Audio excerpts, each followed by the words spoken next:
Welcome to the Sportsman's Voice podcast, your inside connection to outdoor legislation. From the Beltway to policy happening your way, we're covering it all.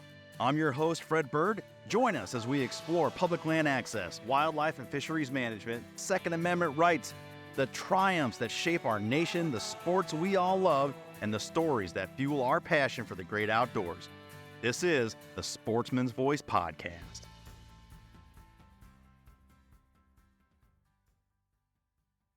Welcome back, ladies and gentlemen, for this feature edition of the Sportsman's Voice podcast. Once again, welcomed by our Senior Director of Fisheries Policy, Chris Horton.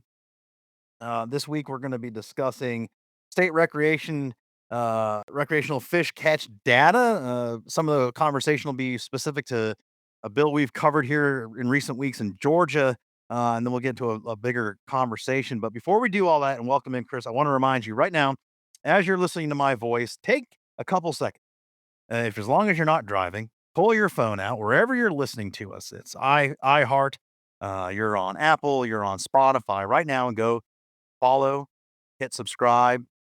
If you're in Spotify or Apple, scroll down to the end of this episode, hit those 5 stars. Ladies and gentlemen, your participation has been great for the growth of this program in the first quarter of 2025. It's tremendous. That is because of folks taking action, participating, as I just asked. It's literally seconds. You're still hearing my voice. I'm not asking you to stop doing anything you're doing in your day, but it helps us in that algorithmic formula, whatever's going on the back end of the ones and zeros. We're playing in that, and your help by the follows and the star fill outs is huge. So thanks for taking your time. Do that right now. And we're going to get back to the show. Let's do it. Chris Horton, welcome in. Good to see you again. Hey, Brad, thanks for having me back to talk about fisheries management, recreational fisheries management in general. So it's very timely. So it's it's still here in the Northeast. It's the sun's out for the first time, it feels like, in like a month, but it's been cold and raw as spring is, but it feels timely to start talking about fishing and fisheries. It makes sense. Many of the states are underway with their annual spring cast and blast, if you will, and spring turkey seasons, and lots of good fishing to be had. So happy to have this conversation. As I said at the top, we're specifically talking, or starting the conversation anyway, about House Bill 443 that was in the recently adjourned Georgia legislature. Connor Barker, our colleague down there in that region, kicked off an action alert trying to bring this bill over the finish line. I'm going to let you talk about 443, the importance of it, and then we'll build out that conversation and bring in the success of examples and models like this in the Gulf region, and again, why this is vitally important. Yeah, thanks, Fred. This was a big bill for us, and still is. It's still in play, but for the next year's session. But basically, what this bill would do is establishes a reef fish and a migratory fish endorsement for anybody buying a saltwater license in Georgia, and there is a fee associated with it, $10 for residents, $20 for non-residents to help fund this upcoming data collection program that Georgia wants to establish. And the importance of that, why this bill is so important, is that the federal system of recreational data collection, called the Marine Recreational Information Program, is a general survey across all species of federally managed fish and across multiple regions. And it's a good survey for what it was designed to do. And that's just to give you a general idea of population trends. It was never meant for specific in-season management. So if we have a season that may be open for a month or 2 months, but we need to close it when we start reaching our quota, it's just not capable of doing that. It's measured in 2-month waves. So the survey occurs in 2-month waves. So there's 6 waves in a year. And at the end of the 2-month wave, it takes another 30 to 45 days to process that information. So we're really looking at 3 months after the start of the fishing season before you can even get an estimate of how many fish were caught. So it's easy to go over our quota. So what NOAA does is predicts how fast they think we'll catch our quota, and that's what they set our seasons at. And when you compound the fact that not only is it the fish we catch that is estimated that we catch that counts against our quota, it's also dead discards. So fish that we release, and they may release them alive and they may swim down, there is a percentage of fish, of those fish released that will die. So there is some additional mortality they add in addition to our catch, but how they estimate that is again using MRIP, which is just not a very effective system for what we're trying to ask it to do. One of the biggest challenges of MRIP is that it's basically the universe of anglers is everybody that buys a saltwater fishing license. So you could be fishing from a pier, you could be primarily an inshore fisherman, and you're still kind of in that whole mix of folks that potentially could go offshore. So getting the effort, how many people are actually going offshore and fishing for reef fish species is very difficult to ascertain from MRIP. Matter of fact, it's impossible. So the advantage of having a specific endorsement or permit for those that are going reef fish fishing is that becomes our sample size. And we know that in many states, it's dramatically less. It's 10, 15, 20% would be really big number of those anglers in that state that actually go offshore and target these. So if you've got a much smaller sample size to draw from, your effort's probably going to be much smaller because the numbers that Emirates given us in the South Atlantic, for example, for red snapper is it's almost unbelievable that we can be harvesting that many fish or releasing that many fish that die, that we're eating up all of our quota every year just on the fish that we release alone that are estimated to die. So to solve that problem, we need some way to be able to get a better estimate of that angler universe that are actually fishing offshore. In Georgia, this permit would do that. Florida already has one. It's called the State Reef Fish Survey. That if you buy a license, the saltwater fish, and you want to go catch a reef fish, then you have to check this box that says that you're going offshore fishing and you have a saltwater or a state reef fish endorsement in the state of Florida. The problem with that methodology, though, is that it's easy to oversubscribe because it's free and you see it in your license menu when you're buying your license. And a lot of times, somebody, a clerk at Walmart or something that's um, somebody wants to buy a fishing license to go fish off a pier.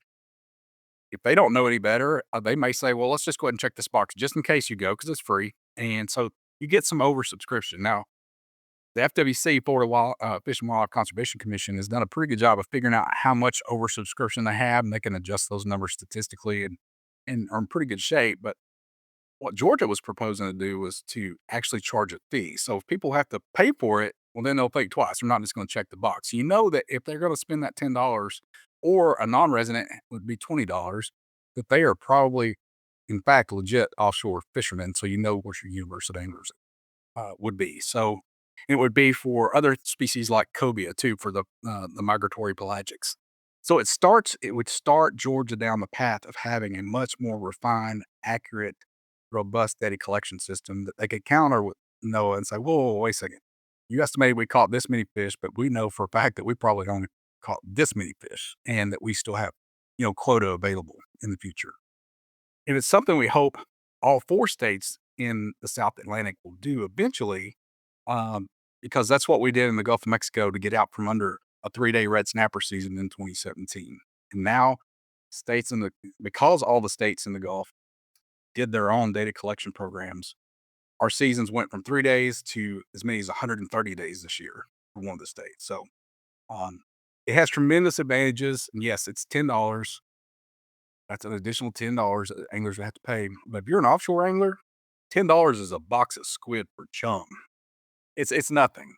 So, um, and in Alabama, where I fish mostly, matter of fact, I was just down there this weekend doing some fishing for some inshore species and cobia.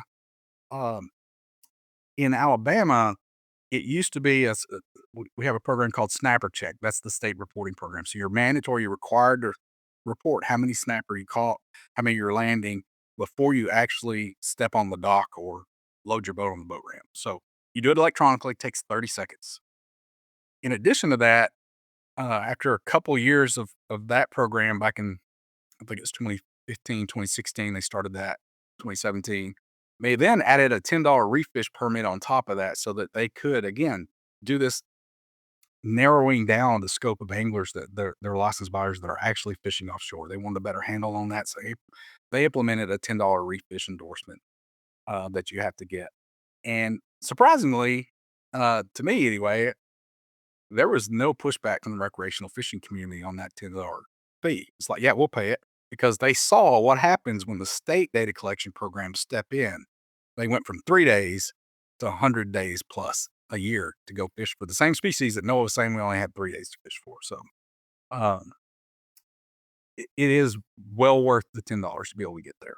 Yeah, no doubt. I mean, now that could certainly cut the other way, but I think folks that are of the mind and understanding of how that works, if the populations were taking a hit, they would want there to be limits, right? So that it can recover, but you're doing it so much more accurately than these kind of broad sweeping guesstimates, right? A better way to put it. Yep. Yeah, exactly. Because our federal system of management is based almost exclusively on landings. So we have to know how many fish we caught yesterday to be able to project how many fish we can catch in the future.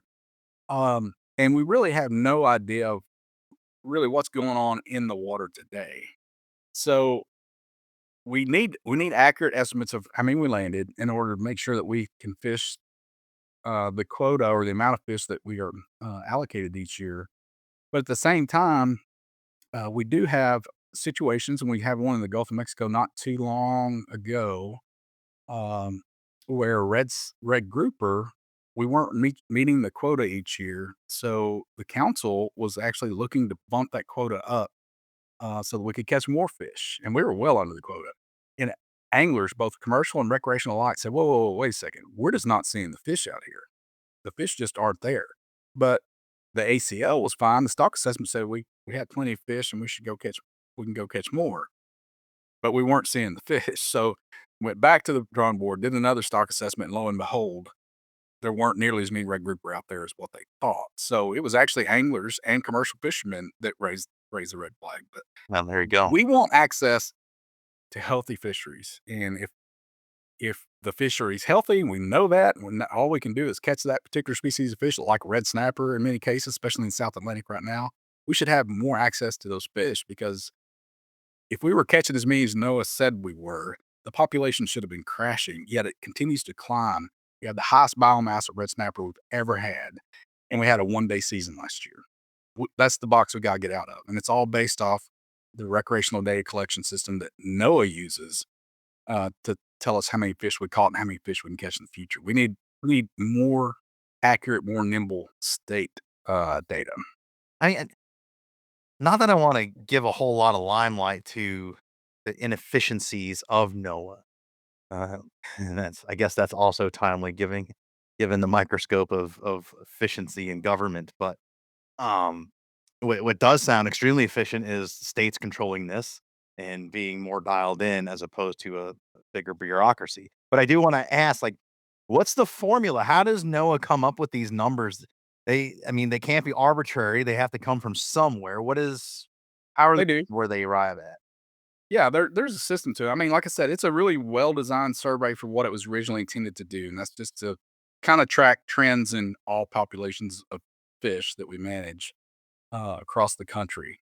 Um, there's 2 components of it. There's an angler access intercept survey, so that's where you some folks may have come to the dock and there'll be a creel clerk there. They usually work for the state, but where they're sampling is based on where NOAA says that they need to sample based on randomized transects. Um, but there will be somebody there at the access point there that is recording, looking at your fish, taking links, weights. Sometimes they take biological samples. Sometimes they'll pull otoliths, which are ear bones inside the ear. That's the best, most accurate way to age a Agent. fish. Yes. Yeah. So they're putting an age with that link, so they get kind of a length frequency histogram.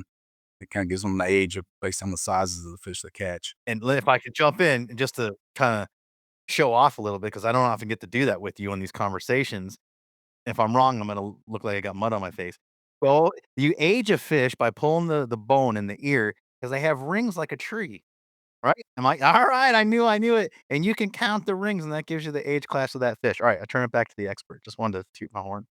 That's exactly right. Yeah. Otoliths has been the standard for for a long time in how to age fish. And you can actually, some fish you can actually cut like a dorsal spine. You can cut it in a cross section and look at it under a microscope. It'll also have those rings.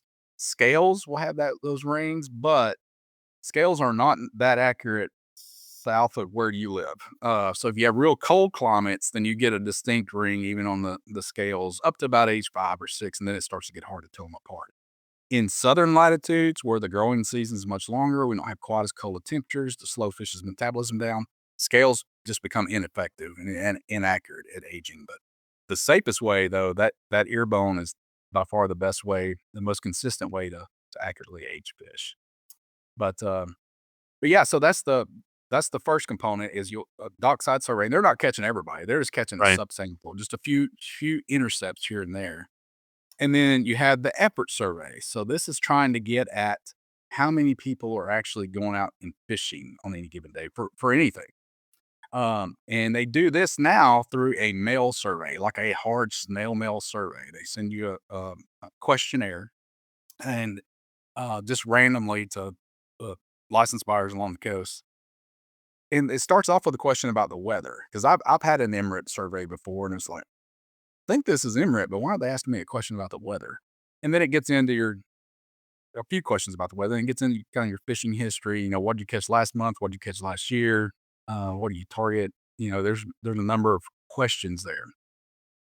But to our surprise, Noah announced last year before last now, I guess, that the effort survey, the order of the questions can actually bias the estimates. And they found that they may be, because of that effort survey, overestimating fishing landings and catch by 30 to 40%. So now they've got a pilot study going on trying to figure out how to order those questions so that they get relatively accurate information. But anyway, that's an aside. That's one of many problems with MREP. But so anyway, we got this access point intercept survey, and it says, this particular weekend on this day, this number of anglers went offshore fishing, and they caught on average this many fish of this size. And then so the effort survey that comes back in from the mail, that you mail it back in, they'll look at how many folks they estimate were fishing that day, and then multiply that effort times what they sampled at the dock to give them an estimate. Yeah. And it truly is an Yeah. estimate.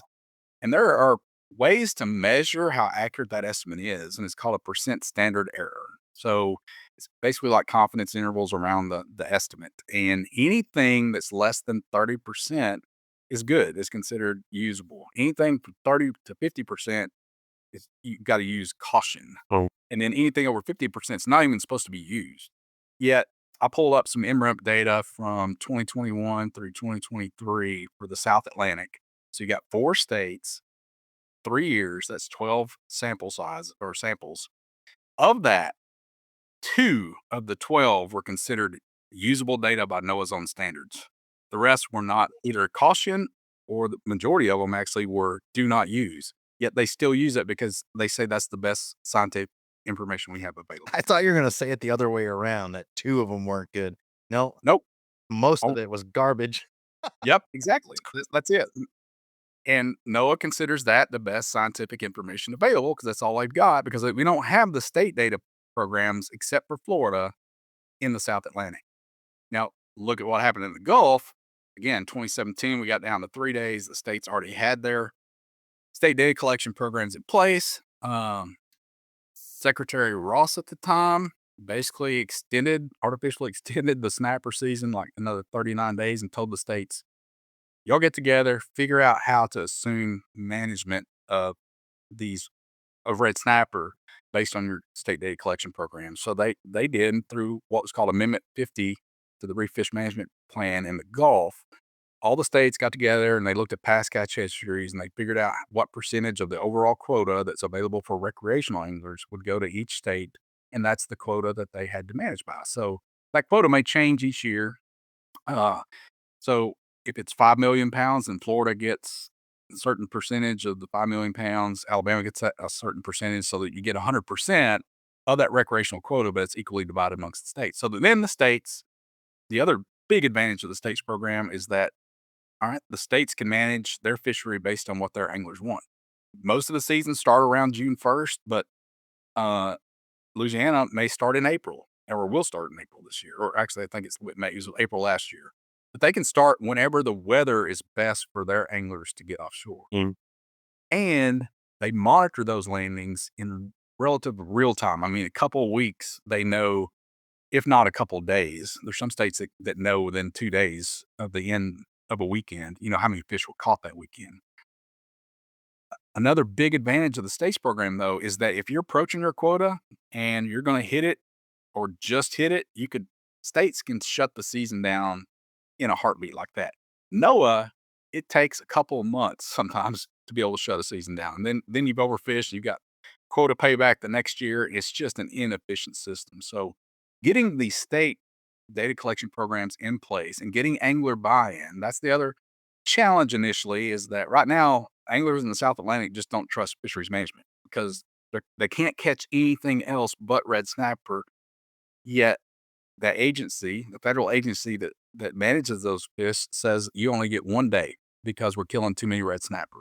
Yet every year they go out and there's more red snapper on their spots. It's like it's not adding up. So they don't necessarily trust fisheries managers right now, but they tend to trust the states better. And if the states can get a data collection program in place that allows them to truly fish their quota and what they are allowed to catch, they get they buy in relatively quickly, and which is what we've seen in the Gulf. And in the Gulf, we're actually already moving away from just red snapper. We're looking at adding other species, recreationally important species, to the state data collection program so that the states can assume management of those as well. So, 2 questions as far as the implementation, and then you talk about angler buy-in. So, in I guess in Georgia, coming back to Georgia, would this program look like what you described earlier? That is, before you get off your boat, before you dock, you've already filled this survey out, you've gone on, done it electronic. The follow-up, and the second part of this question is, how are anglers gonna know? So if I'm a non-resident, I come in, are we depending on a licensed agent to educate, or is there some sort of cue being like, "Hey, with the sale of this license for this person, they have to do this," or is this just one of those, it's incumbent upon you as the license holder, you need to buy the digest or abstract or pick it up and read all the rules? That's cumbersome for a non-resident who's coming Sure. for a few recreational days on their kid's family vacation, you know? Sure. So to answer your first question, right now the reporting side of Georgia has not been figured out yet. That this was just an attempt to start to get some money to develop this program. Okay. They talked they they're The Georgia DNR has some thoughts and ideas, and here's the beautiful thing about state management. They'll actually talk to their saltwater anglers on the front end before they develop any regulations. It's Oh, it like, makes "What sense. Here's what we're thinking. Here's what the information we need. What do y'all think?" And there may be the anglers may come up with some better ideas that the department hadn't even thought about. But anyway, it'll be more of a collaborative approach to arrive at a system that works better for Georgia's anglers. So the reporting requirement, there will be some sort of reporting. What that looks like at this point, don't know if it's going to be an app like Alabama or um, uh, maybe a hell in, hell out like Mississippi does, where you have to get a confirmation before you go fishing for red snapper. In the very near future, other species too. But before you go fishing for them, you have to have a number, which is easy to get online. And you go fish, and then you come back. And in order to get your next trip number, you have to report what you just landed on that trip within 24 hours to be able to get the next number. So there are a number of ways to do it, and good examples in the Gulf of Mexico, the Gulf of America, of how that's worked. But that will come, and that will come in a collaborative process, much more so than if the federal fisheries, managers were implementing the same type permit. And by the way, there is an amendment on the table in the South Atlantic to develop a federal permit for all 4 states.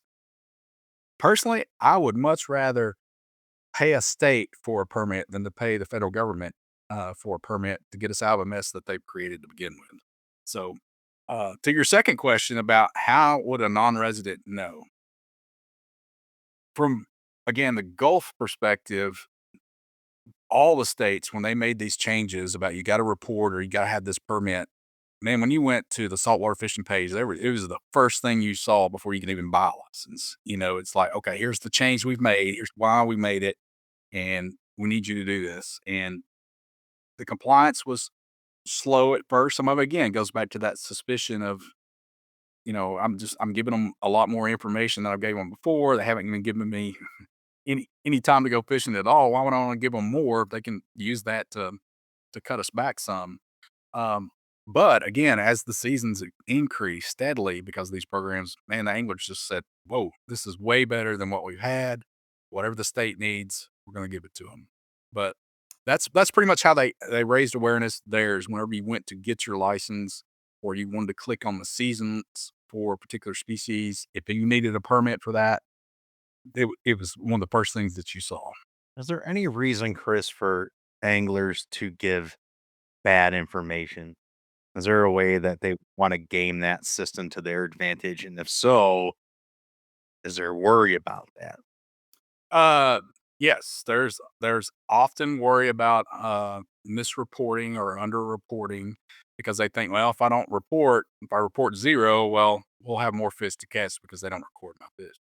Doesn't work that way because we know we do have an estimate of effort, and we know how many folks are out there, and if the honest folks are reporting and they're catching so many, and then you got a number of boats that are catching 0, when they know that they are likely catching fish, there is some buffers play in place, and that's what I've tried to tell fellow anglers again along the Alabama coast where I fish mostly is like initially in the initial days of snapper check and this mandatory reporting system is like if you don't report, that actually hurts us more because if there the more uncertainty the state has in the data, the bigger the buffer the state and NOAA is going to place on. Well, we don't have a lot of confidence that we only landed 10,000 pounds. We think we're closer to 20,000 pounds. So to be safe and not overfish our quota, we're going to say we landed 20,000 pounds.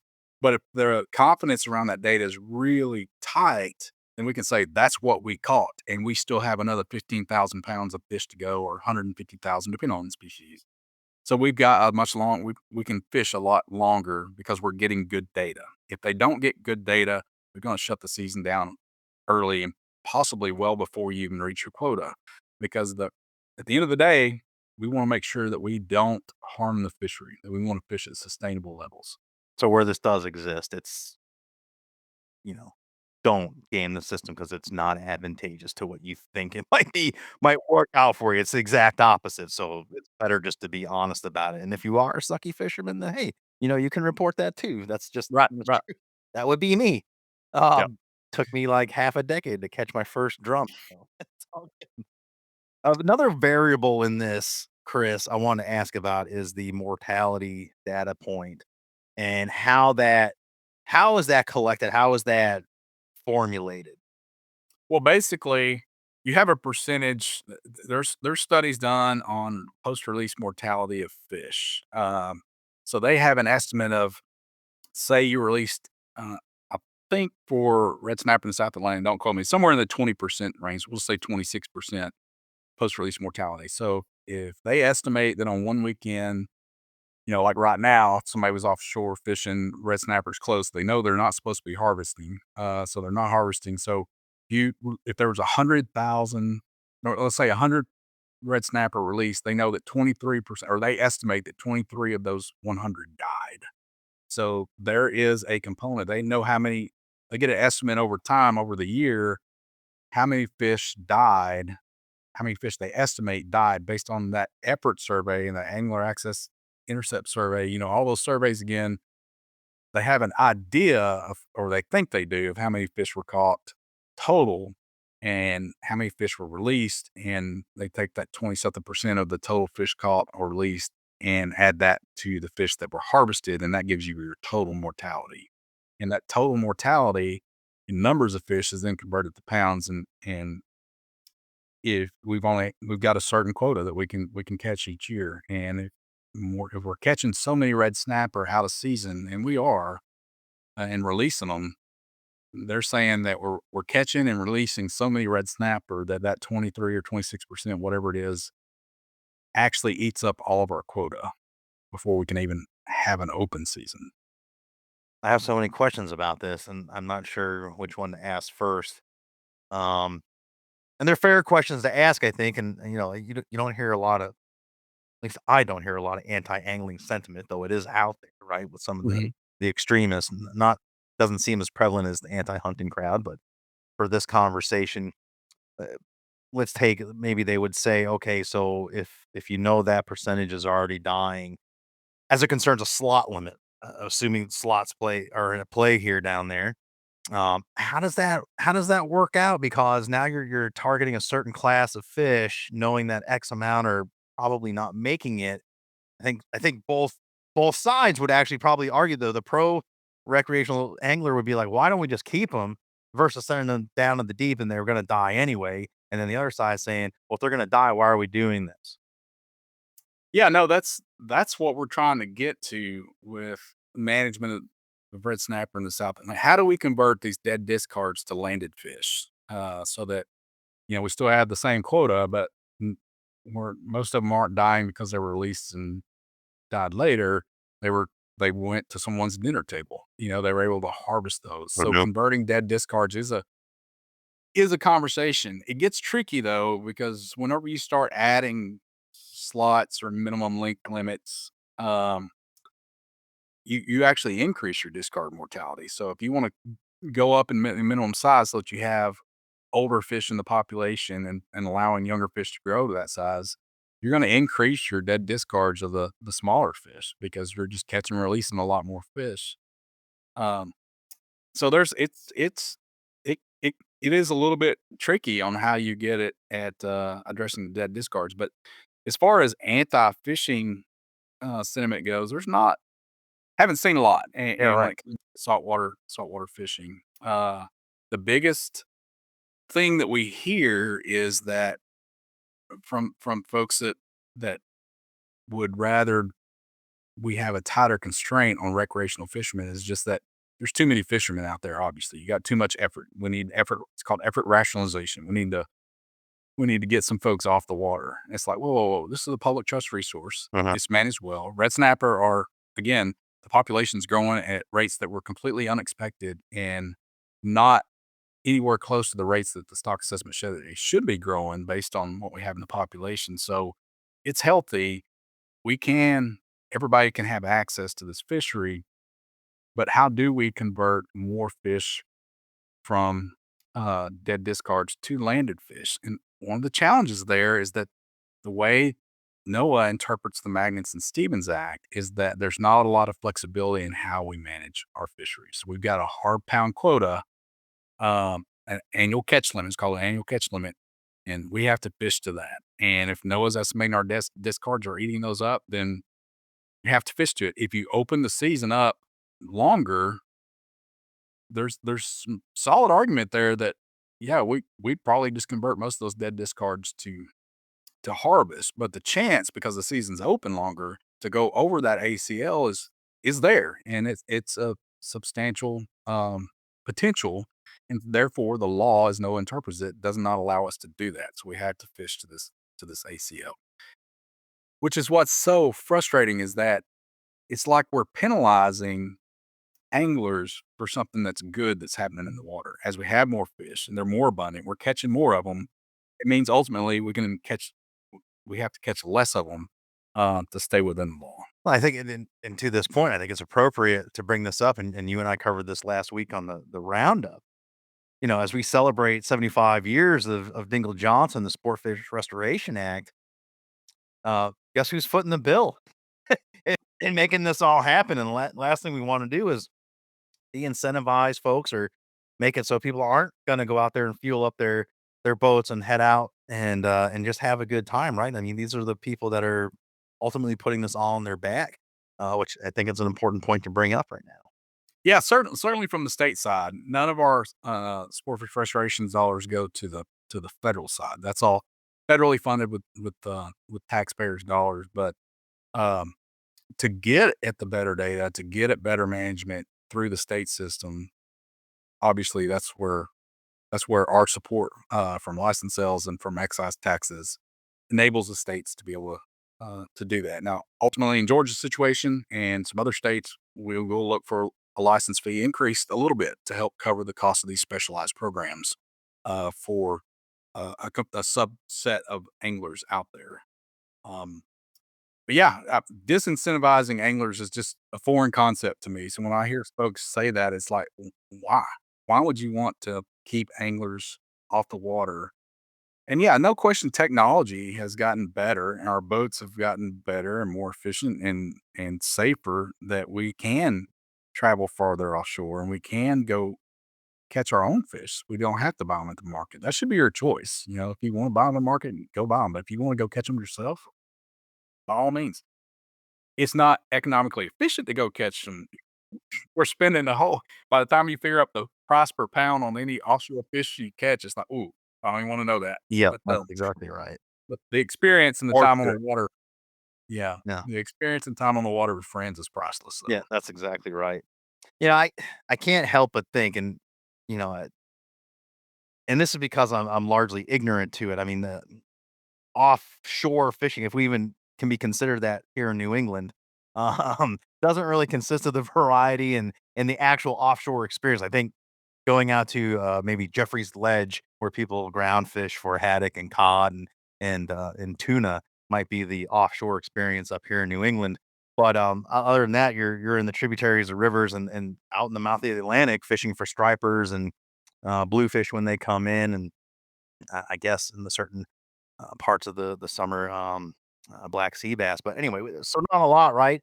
Um, in saying that, what would be the problem, Chris, in just saying, all right, you got a five fish per day limit, no matter what their size is. If you're going to catch it, we're going to assume a percentage of that's going to die. Let's just let you keep five fish as just a number. I have no idea what that number actually would mean versus the hook and release thing you got right now, like, especially with these species of concern. Yeah, that's a great question and one that Florida is actually trying to address through what's called an exempted fishing permit. So, they've got a pilot program going on right now that is allowing what's called an aggregate bag. And so basically, you can go out and bottom fish and bottom fish for gag grouper, red grouper, um, red snapper. And once you get to a certain number of red snapper or your total aggregate bag of reef fish, then you stop fishing. You agree to stop fishing and come in. So they're testing that. If we could set just like okay, you got 5 reef fish to go catch any time of the year. Once you catch them, you've got to stop fishing for reef fish. Um, they're testing that right now and Well, testing to see if that system potentially could work. And we should know this is the 4th quarter. They did it in a 1-year study with these study fleets and they did it with charter for hire as a separate component. Then they had private recs where you could apply like a, you know, like a lottery hunt or something like that, where you could apply to be a part of this test group or this sample group as a private recreational angler. And you have to take some educational classes on fish identification, on descending devices, how to release fish, you know, that are suffering from barotrauma to try to increase that survival. So there's a number of hoops you kind of have to jump through, but hey, you get this privilege to go out and catch a red snapper if you get drawn along with other reef fish that may be closed to test this aggregate bag theory to see if, all right, if we did open it up for 5 reef fish of any variety, and once you catch those 5, you stop. Um, could we have a much longer season, convert a lot of these dead discards into landings, and not have to worry about managing to this I mean, the ACL is always gonna be there, but allowing one species to basically impact our ability to fish for reef fish just because, uh, they're the least common denominator when it comes to hitting that ACL too quickly. do you think slots are hamstringing us and are becoming more of a detriment at this point, especially in species down there where you're at, and maybe even up here too, because I know it fluctuates with the striper migration and what we have in New England versus what's down there in the bay where they breed. It sounds like it, but I don't want to go out on the limb and say that they are detriment. I know they're targeting a certain age class and what they're wanting to have in breeders versus the young fish age demo coming up, and that's what they're targeting. But again, I keep coming back to this fish mortality number, and if you got a fish that's a quarter inch over that slot or under, and getting back to this experiment that's going on in Florida, it almost in my mind makes sense to not.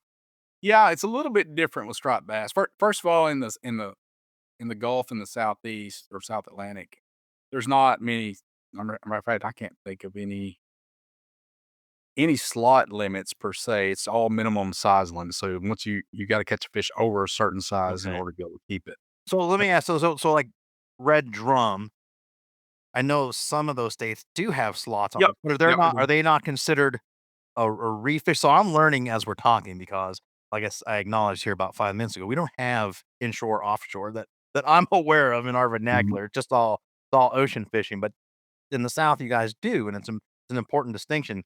So species like red drum are would they fall in this as a slotted fish? They do have slots. Yes, Okay. they definitely have slots, and you do catch them in much shallower water most of the time. You can catch them in deep water in the Gulf, but there is no harvest, recreational or commercial, of red drum or redfish in the Gulf of America, in federal waters. So you can only harvest them in state waters. They're primarily state managed species Yeah. down there. Okay. They do have slots, and um, Alabama actually just decreased, or it didn't decrease. You could keep one red drum over 26 inches, one trophy fish, and they've eliminated that recently where all your red drum have to be between, I believe it's between 16 and 26 inches to keep. Anything less than that, under 16, you can't. Anything over 26, you have to release. Um, the purpose of that is to make sure that the spawning stock biomass, or the number of big females, we're not impacting those.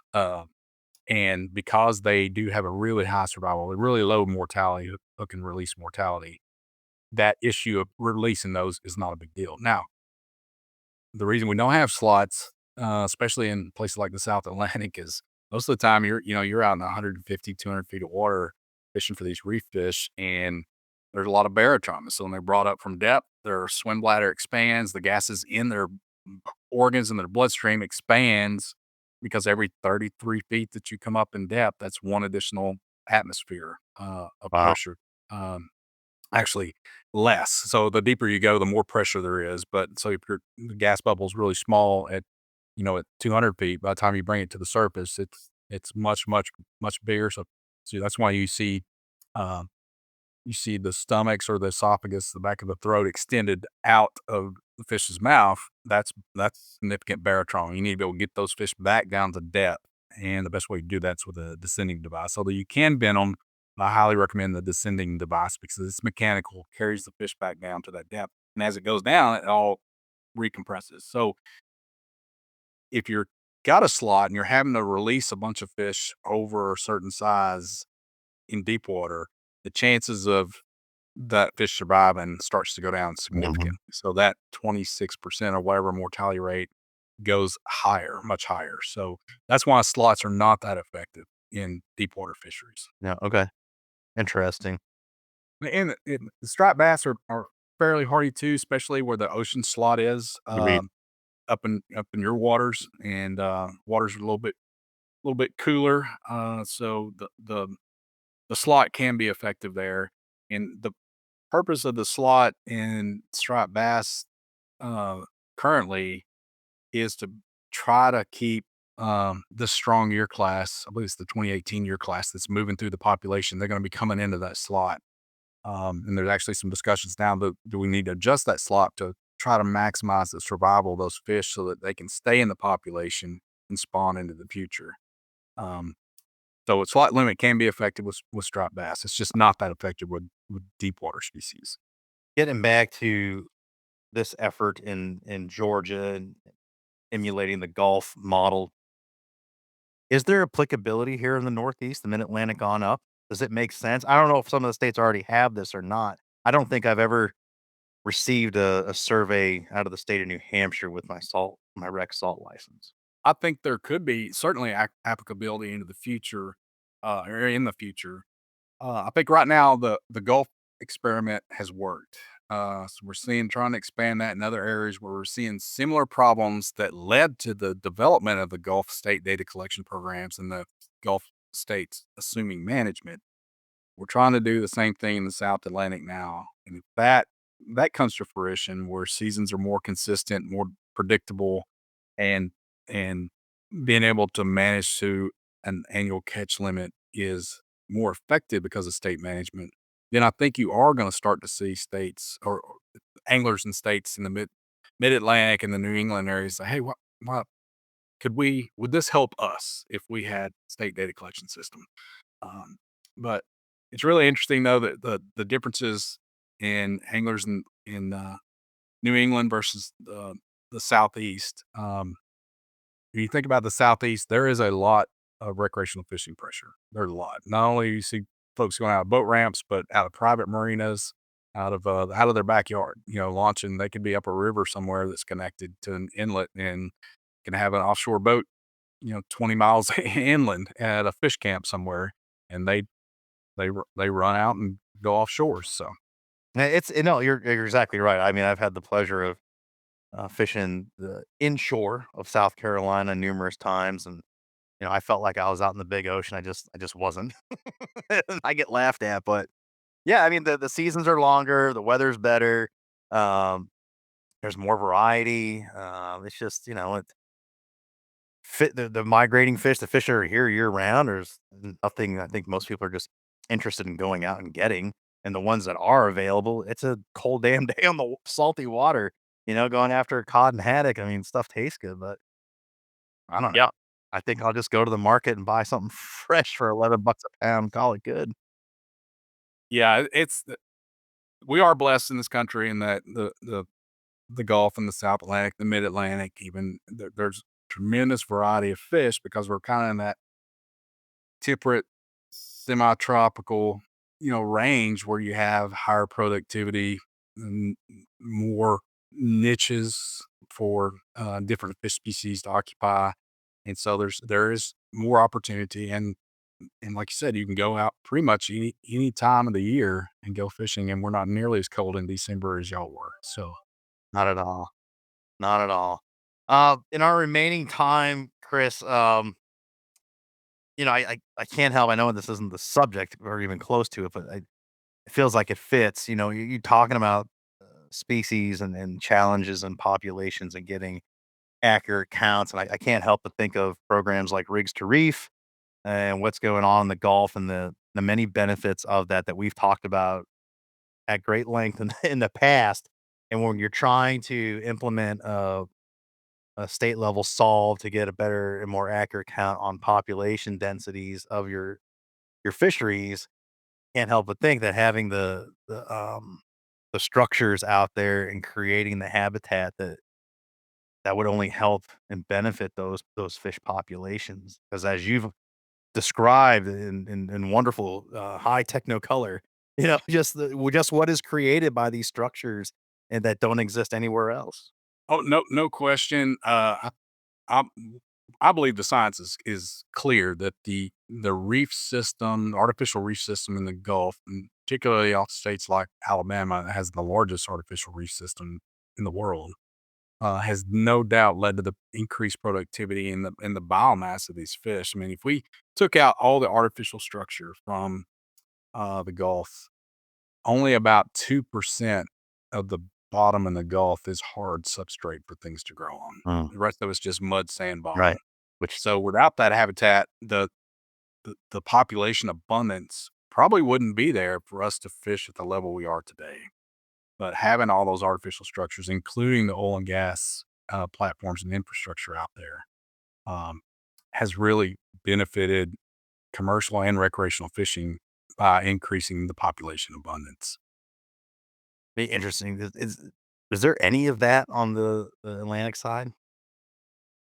There's artificial reef efforts, certainly, from individual states. I mean, all the way up.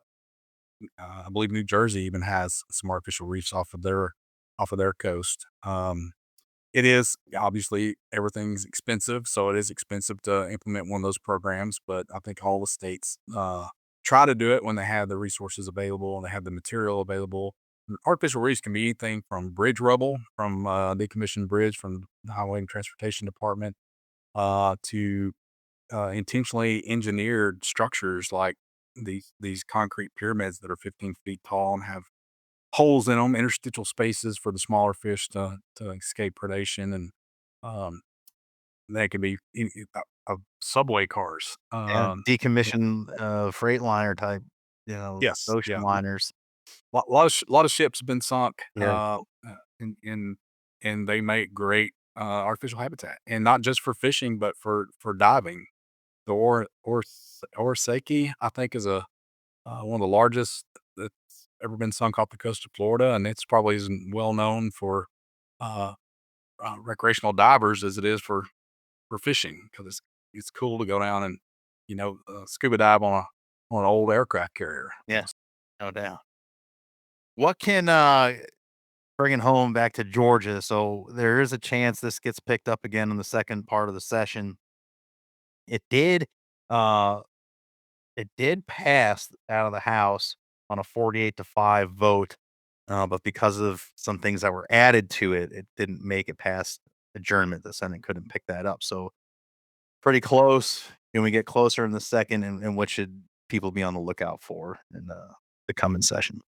Yeah, I mean, as you know, a lot of times when we start with a bill in the state legislature, it may take us two different sessions to be able to get it across. Sometimes three, sometimes four. Sometimes it just takes a lot of effort to educate legislators on why this is an important bill. So I was surprised, very pleased to see it make it as far as it did, right up to the finish line. We just ran into a clock problem. Hmm. There wasn't really opposition to the merits of the bill.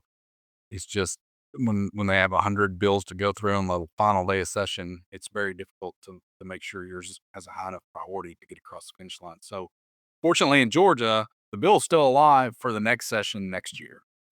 It was amended at the last minute with a provision that wasn't germane to it because it was a moving vehicle and somebody tried to get their bill onto this bill so that it could pass, and that was the unfortunate thing that caused it to fail at the last minute because they had to go back to the other chamber for concurrence and just didn't have enough time. So we will go in and start again with the base bill, strike that amendment out, and be ready to run with it earlier in the session this time. And for anglers in Georgia, it's very important, or saltwater anglers in Georgia, offshore anglers, that they let their representatives know and their Senate members that, hey, this is something we got to get done because we want to be a leader. We want to give Georgia the DNR the ability to more effectively manage our fisheries than what the federal government's doing. And this bill will start us in that direction. And it's a key step in that direction.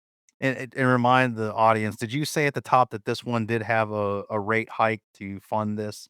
Yes, Yeah, it's so I think that's a great point to bring up again and end on is that, not looking for another government handout here, that this is another self-funding program, that anglers can probably enthusiastically get after given the results and rewards of the golf model there in those Gulf states, and bringing that to Georgia is probably a really smart idea. Closing thoughts in the remaining minute or 2? no, I think this bill is just another example where we see a problem and there is a solution, and anglers are the ones advocating for that solution in the end. So I'm optimistic we will get it done this next time around, and we will start down a better path for regional management in the South Atlantic, and hopefully that will spill over to other areas. We're willing to help anglers wherever they are that want to find a better way to manage our fisheries than the current system that we're stuck Mm, under. very good. Fantastic. Chris Horton, it's always great to talk to you, and I always learn a thing or 2 when we do, so thanks for your leadership and all the work you're doing, all over the country.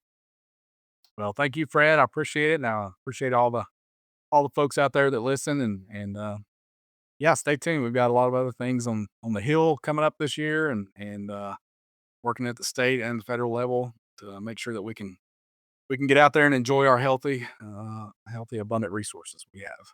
Awesome. Thanks so much, Chris. Appreciate it. Take care. All right, my thanks to Chris once again for his time and his expertise and just having a great conversation. I it's not a put on. I always learn something and often feel quite quite insufficient in my question asking, but I figure it's more of a common man questioning of an expert, and that's how some of these questions I approach Chris with. As I think I feel like those would be some of the questions just a regular guy or gal going out in the water would want answered, and end up having good conversations out of it. So, um, I hope I hope when Chris is on, you appreciate it and enjoy it, and certainly trying to bring more of fisheries policy and fisheries talk to the show. I know sometimes we get pretty heavy with the terrestrial talk and then the hunting and shooting space stuff. So, I'm definitely trying to make an effort to highlight more of this stuff on the water because it is important and it does, those fishing licenses and boat sales and gas sales and tackle sales. It's all supportive.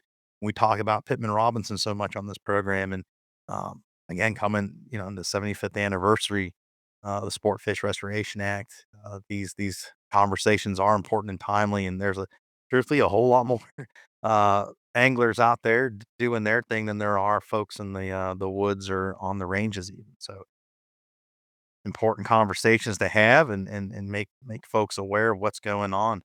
So, thank you to Chris. All right, folks. Not a whole lot of housekeeping on this one. As always, just invite you to subscribe and follow and rate where available, where you bring us along to your day. I'll remind you to go to the website, as always, congressionalsportsman.org. Sign up for the free weekly Sportsman's Voice newsletter that comes to you every Monday or Tuesday if there is a holiday.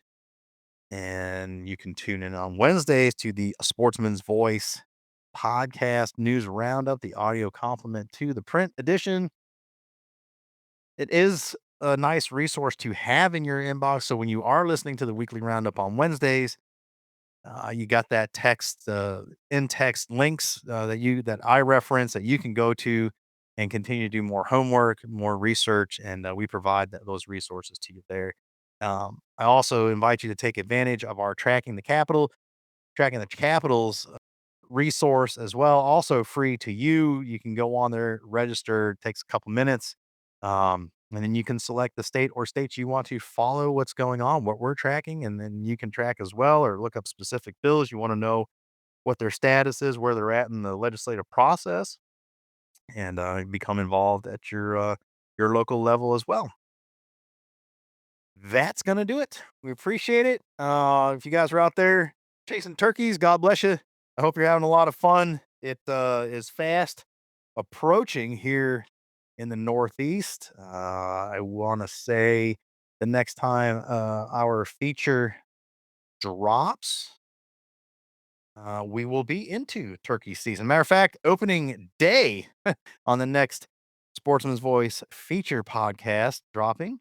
Opening day in the northern part of New England, and we'll have already had our youth season. So hopefully some good reports on the kids on our next time that we connect here on the Thursday edition of the show.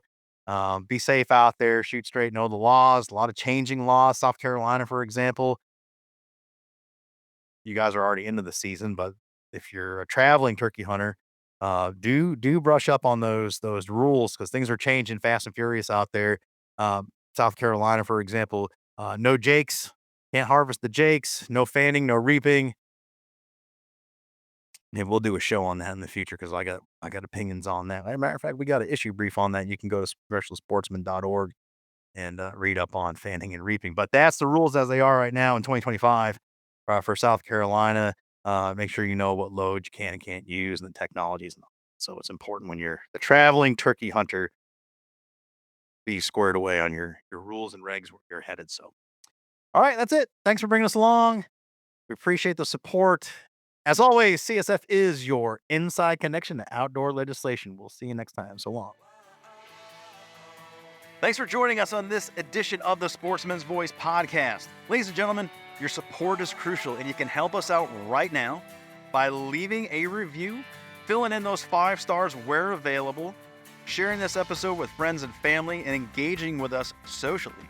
CSF can be found on Facebook, Instagram, and X, formerly known as Twitter. Together, we can protect the outdoor sports we love and continue to keep you informed wherever you are. That's it for this week. Until next time, we'll see you later.